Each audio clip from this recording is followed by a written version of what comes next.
Computers are great for creation, but a keyboard and mouse are pretty lousy tools. That's where the Sensel Morph comes in.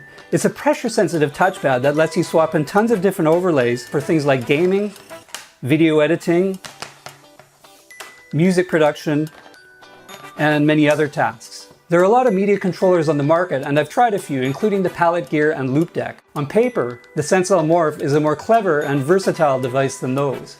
But how does it work in the real world? Let's find out.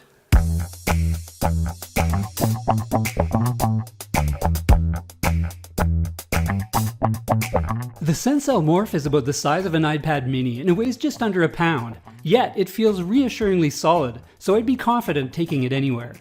There's an LED at the top right that changes color to show power, Bluetooth connection, and other settings. The strip of 24 LEDs under the metal header lights up in white when you add or remove an overlay and do other functions.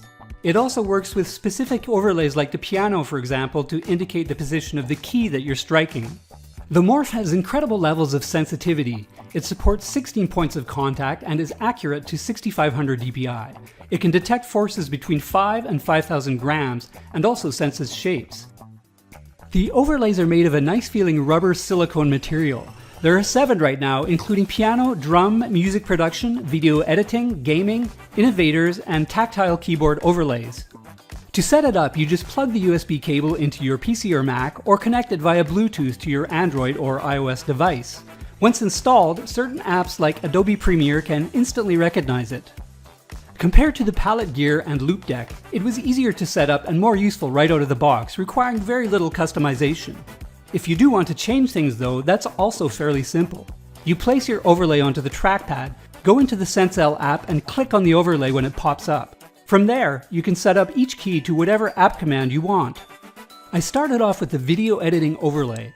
The buttons on the Morph are very responsive, so you need a light touch. Once you get used to that, it's easy to scrub through videos and find the exact frame you need. The video editing overlay contains nearly every function I used, including scrubbing, tool selection, and changing editing modes. I'm no musician, but it seems just as easy to use for composers with a piano or drum overlay. And the software includes a music production app called Arturia Analog Light. It's pretty tough too, as Sensel's video shows. It's particularly useful for artists as it instantly transforms into a Wacom-like stylus. With a few tweaks to Photoshop, you can use a physical paintbrush directly on the base unit. That's pretty cool, but results can be a bit rough compared to using a professional stylus. What's more, you can place a piece of paper on the base unit, then draw directly on it, knowing your scribbles will be recorded by Photoshop or other apps. Gamers get an overlay with a standard controller setup and touchpad in the middle. It's a bit awkward, but nice if you really hate gaming with a keyboard.